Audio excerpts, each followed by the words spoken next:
Hello friends, ओम श्री गणेशाय नमः। आप सभी का हमारी यूट्यूब चैनल पे हार्दिक स्वागत है। आपको और आपके परिवार को हमारी तरफ से रूप चौदस और दीपावली की हार्दिक शुभकामनाएं। आज हम आपको नरक चतुर्दशी, जिसे रूप चौदस के नाम से भी जाना जाता है, का शुभ मुहूर्त, पूजा विधि, नियम, कथा और महत्व के बारे में बताएंगे। दीपावली से एक दिन पहले मनाए जाने वाले त्योहार को नरक चतुर्दशी, रूप चौदस और छोटी दिवाली आदि नामों से जाना जाता है। इस दिन दीपदान को विशेष महत्व दिया जाता है। ऐसा करने से यमराज के भय से मुक्ति मिलती है। पंचांग के अनुसार इस बार नरक चतुर्दशी 14 नवंबर 2020 शनिवार के दिन है। नरक चतुर्दशी के दिन दीपदान और अभंग स्नान को विशेष महत्व दिया जाता है। माना जाता है कि ऐसा करने से अकाल मृत्यु का भय समाप्त हो जाता है और शरीर भी स्वस्थ रहता है। जिस घर में नरक चतुर्दशी के दिन मुख्य द्वार पर तेल का दीपक जलाया जाता है, उस घर में यमराज प्रवेश नहीं करते हैं और न ही उस घर के लोगों को किसी प्रकार का भय सताता है। शास्त्रों के अनुसार नरक चतुर्दशी पर अभंग स्नान करने वाले व्यक्ति को नरक के दोषों से मुक्ति मिलती है और उसके जीवन के सभी पाप समाप्त होते हैं। इस दिन तिल के तेल की मालिश करना भी शुभ माना जाता है। ऐसा करने से शरीर स्वस्थ रहता है। नरक चतुर्दशी को रूप चौदस के नाम से भी जाना जाता है। इस दिन लेप और उपटन करने से रूप में निखार आता है। माना जाता है कि इस दिन जिस घर के मुख्य द्वार पर दीपक जलाया जाता है, उस घर में यमराज कभी प्रवेश नहीं कर पाते हैं। रूप चौदस सौंदर्य को निखारने का दिन है। भगवान की भक्ति व पूजा के साथ खुद की शरीर की देखभाल भी जरूरी होती है। ऐसे में रूप चौदस का यह दिन स्वास्थ्य के साथ सुंदरता, रूप की आवश्यकता का संदेश देता है। जिस प्रकार महिलाओं के लिए सुहाग पड़वा का स्नान माना जाता है, उसी प्रकार रूप चौदस पुरुषों के लिए शुद्धि का स्नान माना गया है। वर्ष भर ज्ञात अज्ञात दोषों के निवारण के लिए इस दिन स्नान करने का शास्त्रों में काफी महत्व बताया गया है। माना जाता है कि सूर्योदय के पहले चंद्र दर्शन के समय में उपटन सुगंधित तेल से स्नान करना चाहिए। सूर्योदय के बाद स्नान करने वाले को नरक समान यातना भोगनी पड़ती है। इसके अलावा यह भी मान्यता है कि ऋतु परिवर्तन के कारण त्वचा में आने वाले परिवर्तन से बचने के लिए भी विशेष तरीके से स्नान किया जाता है। नरक चतुर्दशी का शुभ मुहूर्त। चतुर्दशी तिथि प्रारंभ होगी 13 नवंबर 2020 को शाम 5:59 पर और चतुर्दशी तिथि समाप्त होगी अगले दिन दोपहर 2:17 पर। अभंग स्नान का मुहूर्त 14 नवंबर 2020 को सुबह 5:23 से सुबह 6:43 तक है। नरक चतुर्दशी के दिन चंद्रोदय का समय सुबह 5:23 पर है।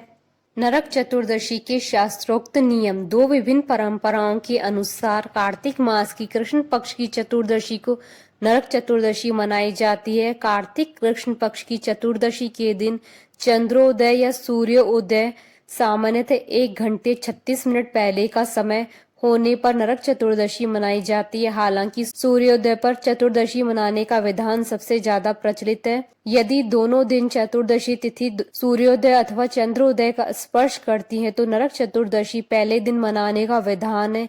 इसके अलावा अगर चतुर्दशी तिथि सूर्योदय या चंद्रोदय का स्पर्श नहीं करती है तो भी नरक चतुर्दशी पहले दिन ही मनानी चाहिए। नरक चतुर्दशी के दिन सूर्योदय से पहले चंद्रोदय या फिर सूर्योदय होने पर अभ्यंग स्नान और यम तर्पण करने की परंपरा है। पूजा विधि। नरक चतुर्दशी के दिन प्रातः काल सूर्योदय से पहले स्नान करने का महत्व है।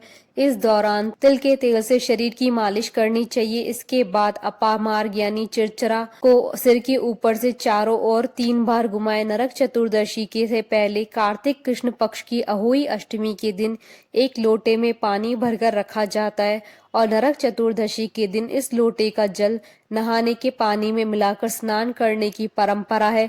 मान्यता है कि ऐसा करने से नरक भय से मुक्ति मिलती है। स्नान के बाद दक्षिण दिशा की ओर हाथ जोड़कर यमराज से प्रार्थना करें।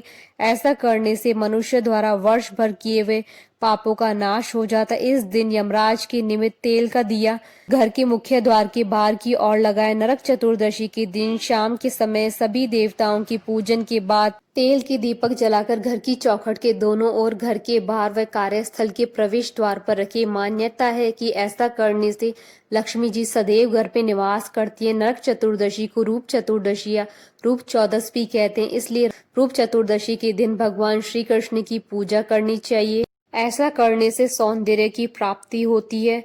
इस दिन निशीत काल अर्धरात्रि के समय घर से बेकार सामान को फेंक देना चाहिए। इस परंपरा को दारिद्र्य निसारण कहा जाता है। मान्यता है कि नरक चतुर्दशी के अगले दिन दीपावली पर लक्ष्मी जी घर में प्रवेश करती है, इसलिए दारिद्र्य यानी गंदगी को घर से निकाल देना चाहिए। नरक चतुर्दशी की पौराणिक कथाएं। राक्षस नरकासुर का वध की कथा। पुरातन काल में नरकासुर नामक एक राक्षस ने अपनी शक्तियों से देवता और साधु संतों को परेशान कर दिया था। नरकासुर का अत्याचार इतना बढ़ने लगा कि उसने देवता और संतों की 16,000 स्त्रियों को बंधक बना लिया था।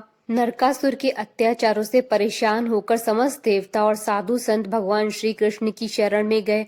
उसके बाद भगवान श्री कृष्ण ने सभी को नरकासुर के आतंक से मुक्ति दिलाने का आश्वासन दिया। नरकासुर को स्त्री के हाथों से मरने का श्राप था, इसलिए भगवान श्री कृष्ण ने अपनी पत्नी सत्यभामा की मदद से कार्तिक मास के कृष्ण पक्षी चतुर्दशी को नरकासुर का वध किया और उसकी कैद से 16,000 स्त्रियों को आजाद कराया। बाद में ये सभी स्त्रियां भगवान श्री कृष्ण की 16,000 पट रानियों के नाम से जानी जाने लगी। नरकासुर के वध के बाद लोगों ने कार्तिक मास की अमावस्या को अपने घरों में दिए जलाए और तभी से नरक चतुर्दशी और दीपावली का त्यौहार मनाया जाने लगा। दैत्यराज बलि की कथा। एक अन्य पौराणिक कथा में दैत्यराज बलि को भगवान श्री कृष्ण द्वारा मिले वरदान का उल्लेख मिलता है। मान्यता है कि भगवान विष्णु ने वामन अवतार के समय त्रयोदशी से अमावस्या की अवधि के बीच दैत्यराज बलि के राज्य को 3 कदमों में नाप लिया था। राजा बलि जो कि परम दानी थे, उन्होंने यह देखकर अपना समस्त राज्य भगवान वामन को दान कर दिया।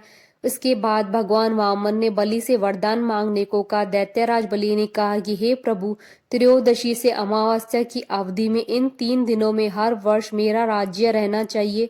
इस दौरान जो मनुष्य मेरे राज्य में दीपावली मनाए उनके घर में लक्ष्मी जी का वास हो। चतुर्दशी के दिन नरक के लिए दीपों का दान करे, उसके सभी पितृ नरक में ना रहे और यमराज उन्हें यातना न दे। राजा बलि की बात सुनकर भगवान वामन प्रसन्न हुए और उन्हें वरदान दिया। इस वरदान के बाद से नरक चतुर्दशी व्रत और पूजन और दीपदान का प्रचलन शुरू हुआ।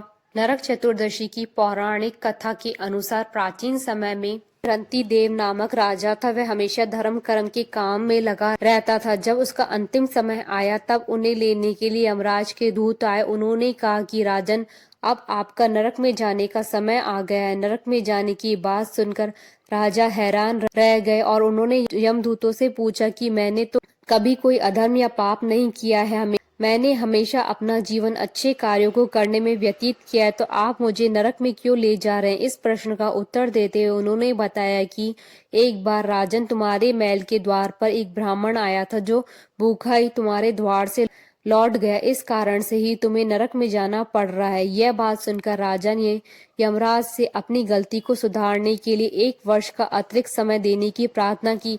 यमराज ने राजा द्वारा किए गए नम्र निवेदन को स्वीकार कर लिया और उन्हें 1 वर्ष का समय दे दिया।